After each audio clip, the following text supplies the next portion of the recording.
Bueno, vamos con otro invitado especial que tenemos en este comité de investigaciones de Uniminuto. Él es el doctor Roberto Hernández Sampieri, quien nos acompaña con una videoconferencia desde la ciudad de Celaya, en México. El doctor Roberto Hernández Sampieri es licenciado en Ciencias de la Comunicación por la Universidad de Anáhuac, diplomado en consultoría por la Universidad de Anáhuac, maestro en Administración del Instituto de Estudios Universitarios y doctor en Administración por la Universidad de Celaya. En 2009 fue distinguido con la maestría honoris causa por la Universidad Pitágoras y en 2010 se le otorgó el doctorado honoris causa por la Universidad César Vallejo de Perú. En abril de 2011 recibió la medalla y nombramiento honoris causa por la Universidad Señor del Cipán en Chiclayo, Perú. El doctor Hernández Sampieri es coautor de diversos libros, entre los que se destacan Metodología de la Investigación, 5 ediciones en español y 2 en portugués, Metodología de la Investigación para Bachillerato, Fundamentos de Metodología de la Investigación, edición latinoamericana y española, Marketing Electoral e Imagen de Gobierno de Funciones, 3 ediciones, e Investigación y Conocimiento, así como de la Torre de Babel a la Torre de Control, de Marshall McLuhan, 4 ediciones. Ha publicado artículos en revistas como el Journal de Relaciones Interculturales, Contaduría y Administración, Humanitas, Archivos Hispanoamericanos de Sexología, Contribuciones a las Ciencias Sociales, EUMED, Papeles de Población e Investigación Administrativa, entre otros. Le damos la bienvenida con los agradecimientos al doctor Roberto que nos acompaña en este segundo día del Comité General de Investigaciones. Gracias, doctor Roberto, por estar con nosotros.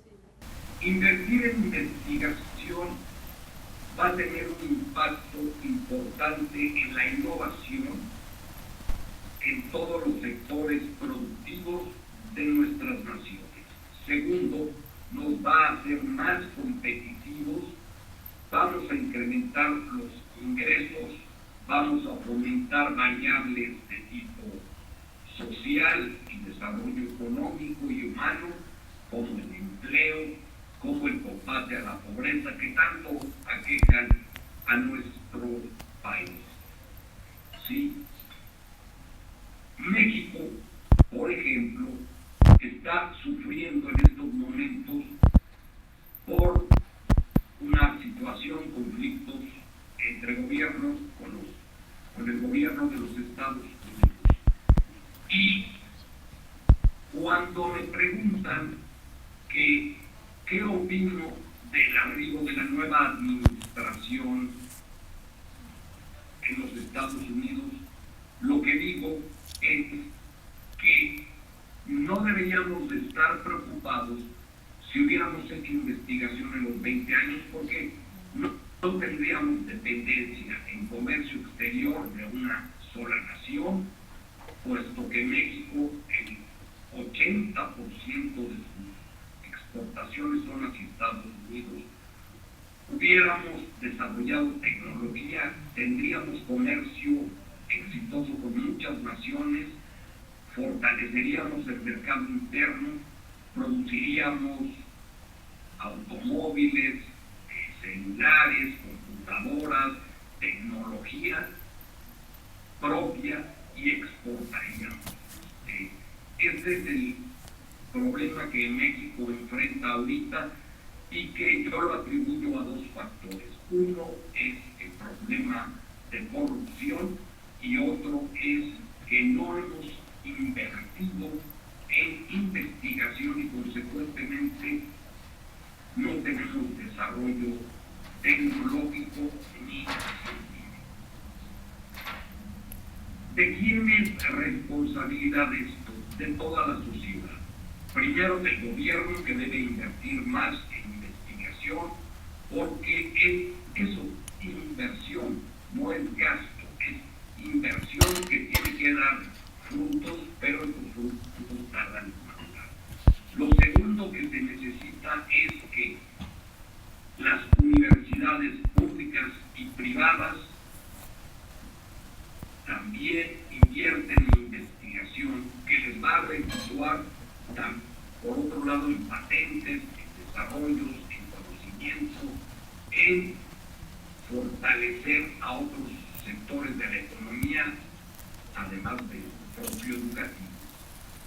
¿Y cómo lograrlo? Primero,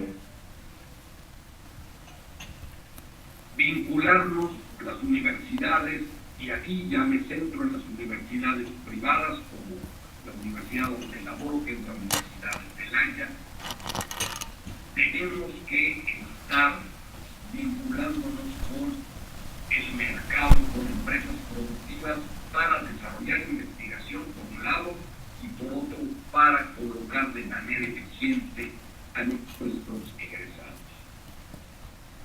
Lo hemos visto, todas estas universidades como Harvard, como MIT, como Stanford, como Berkeley, como Cambridge, basan su éxito de la investigación en vincularse con sectores industriales, comerciales y de servicios, y así han podido financiar grandes proyectos de investigación que les han dado desarrollo tecnológico por un lado y conocimiento por el otro. Por ejemplo, en el área de medicina, en el área de administración, en fin, en todas las áreas del conocimiento. Entonces, ¿qué es lo que tenemos que hacer las universidades privadas? Vincularnos con el sector productivo. Pero antes de vincularnos, tenemos que fortalecer una cultura de investigación. Lo que vamos a comentar ahora es un modelo que hemos implementado en la Universidad de Celaya para impulsar la investigación y generar esa cultura de investigación. ¿Por qué debemos impulsar la investigación en las instituciones privadas? Está lo obvio. Primero, esa que yo denomino palabra mágica, que son las certificaciones. Las certificaciones han venido a ayudar a que se vaya interesando el sector educativo en la investigación. Y hay también otro motivador esencial, el posicionamiento mercadológico. Y además, intercambios con otras universidades. Las universidades que no inviertan en investigación no pueden dialogar al tú por tú, al mismo nivel con aquellas que sí invierten. Nuestras universidades tienen que hablar el mismo lenguaje y para poder estar vinculados con otras instituciones en otros países, debemos de hacer investigación conjunta, entre otras cuestiones. Por otro lado, ¿por qué debemos también impulsarla? Primero, para tener un perfil más competitivo de nuestros alumnos. Quien aprende de investigación tiende a innovar más, tiende a resolver más los problemas, tomar mejores decisiones y su gestión como mando directivo, como ejecutivos o como jefes o como líderes con funciones de mando es mucho mejor, puesto que posee más información, datos y capacidad de análisis. Obviamente, también debemos impulsar para tener una mayor vinculación y más efectiva con el entorno social, además de la propia responsabilidad social que genera la investigación, puesto que la investigación debe estar al servicio de la mejora en los niveles de vida de las poblaciones, de las sociedades. También la investigación debe ayudarnos a crear condiciones de vida mejores para el ser humano, como por ejemplo el cambio climático, que si en algo creemos todos es que está existiendo este cambio climático y que está afectando y que debemos urgentemente combatirlo, si no nos podemos enfrentar hasta incluso a una extinción. Y también la investigación nos sirve como instituciones de educación privadas para obtener recursos. ¿Cómo podemos hacerlo? Primero, insisto, generando una cultura de investigación comenzando por la alta dirección, que todos estemos convencidos, que la administración de la universidad esté convencida de la importancia de fortalecer una cultura de investigación en todos los niveles, incluyendo profesores, directivos, alumnos e incluso el personal administrativo. Pero una cultura de investigación real, más allá del discurso, porque frecuentemente decimos, sí, la investigación es una de las 3 grandes funciones de la universidad, además de la docencia y de la vinculación.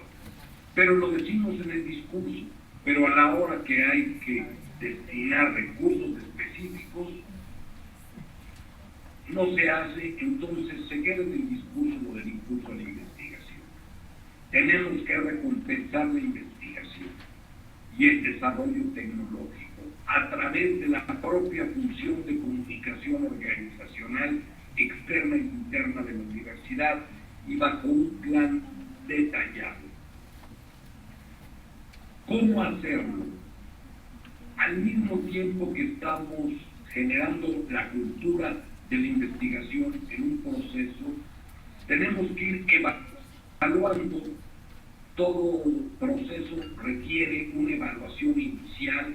Tenemos que evaluar cuáles son nuestras capacidades actuales para después estructurar la función a través de un centro de investigación y una figura que sé que ustedes en el minuto lo tienen, que son los semilleros de investigación. Nosotros aquí en la Universidad de Celaya le denominamos el club de investigación, que es lo mismo, que es comenzar a interesar a los jóvenes en cuestiones de investigación. Y si algo he visto a través de toda América Latina es que el joven sí se interesa en la investigación, sí está consciente de la importancia y, desde luego, no todos los jóvenes, pero la mayoría de ellos, por ejemplo, la generación de los millennials y otras generaciones posteriores, la generación emergente Z, son generaciones que sí les interesa la investigación, pero desde el aula tenemos que empezar a motivarlos para hacer investigación, ayudarles a que saquen sus dudas, su ingenio. Son jóvenes muy activos, son jóvenes muy inquietos, y pues tenemos que responder a su ritmo, a su lenguaje, que es altamente audiovisual. Y por otro lado, la universidad tiene que preparar a su recurso humano en investigación, la capacitación.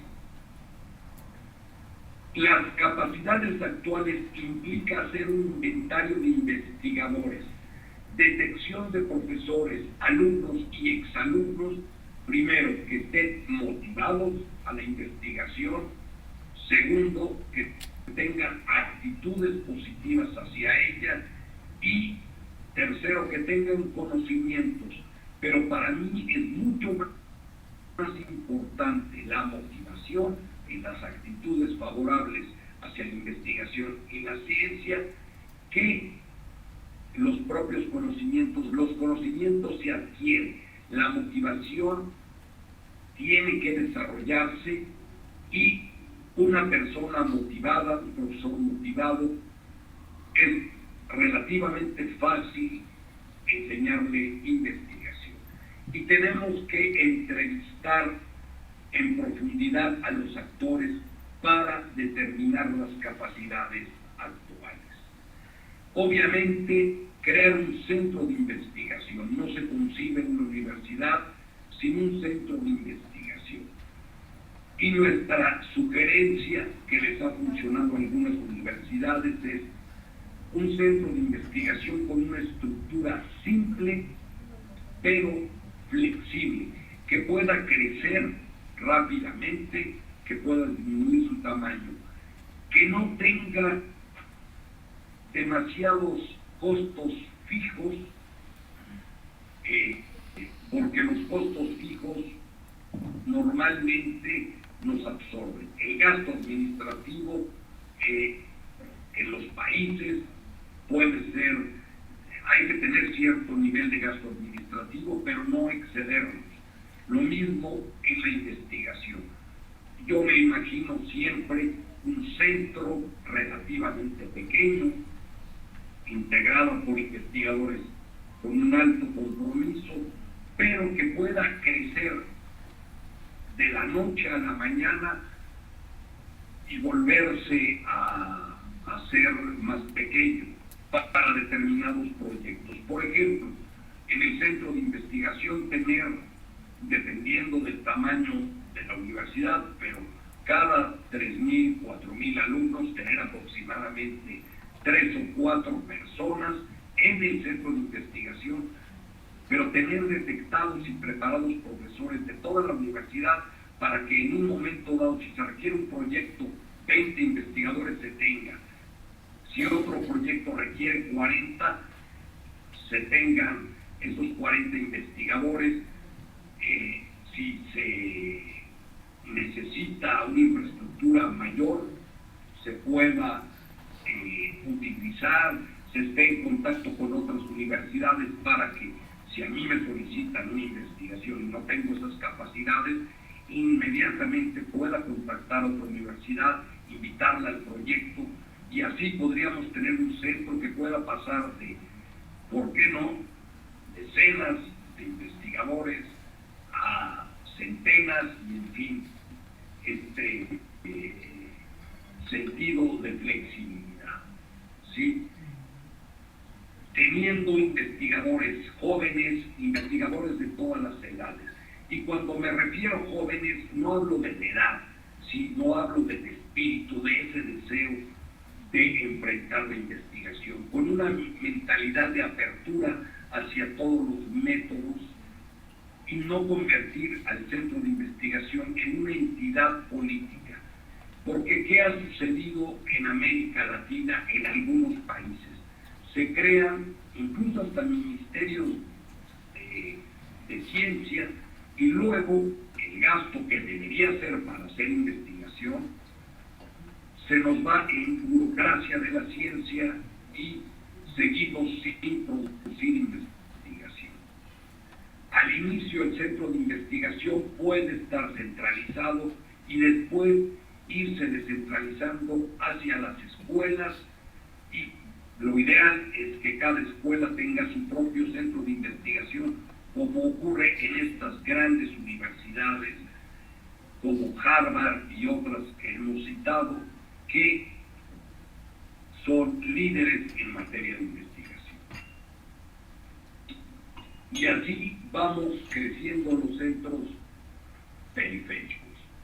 El perfil del integrante de un centro de investigación debe ser, obviamente, una actitud muy proactiva, un amor a la investigación, con horario flexible, automotivados, y lo que se señala en la diapositiva, no vacas sagradas. Los centros de investigación que tienen investigadores que sienten que ya todo lo saben, esas gentes que todos conocemos a alguien que siente que ya no se le puede enseñar algo, normalmente son investigadores que ya no hacen nada, que ya no producen, ¿sí?, que se autocomplacen.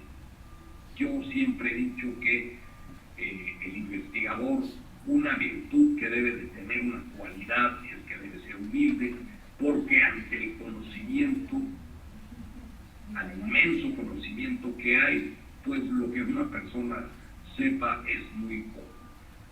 Yo les he dicho a muchos políticos en mi país y de otros países algo que aplico también a los investigadores, y es una metáfora que utilizó Carl Sagan, el famoso astrónomo y comunicador de la ciencia, que falleció, pero que ha sido muy importante. Ya falleció hace varios años, porque ha sido muy importante. Y se me viene a la mente esta idea de él, de cosmos, que se ha retomado recientemente, de la imagen del Voyager, y yo les pediría a todos que se imaginen cuando esta nave que fue lanzada al espacio para llevar mensajes sobre nuestro planeta, desde música, sonidos, algunos objetos, imágenes, etcétera. El Voyager, cuando se va alejando de la Tierra se va haciendo un punto más pequeño, más pequeño, más pequeño. Quiero que se imaginen alejándose de la Tierra y vean cómo va siendo cada vez un punto más pequeño. Y ya cuando está a punto de desaparecer, Carl Sagan se preguntaba, por ese pequeño puntito hay personas que se han querido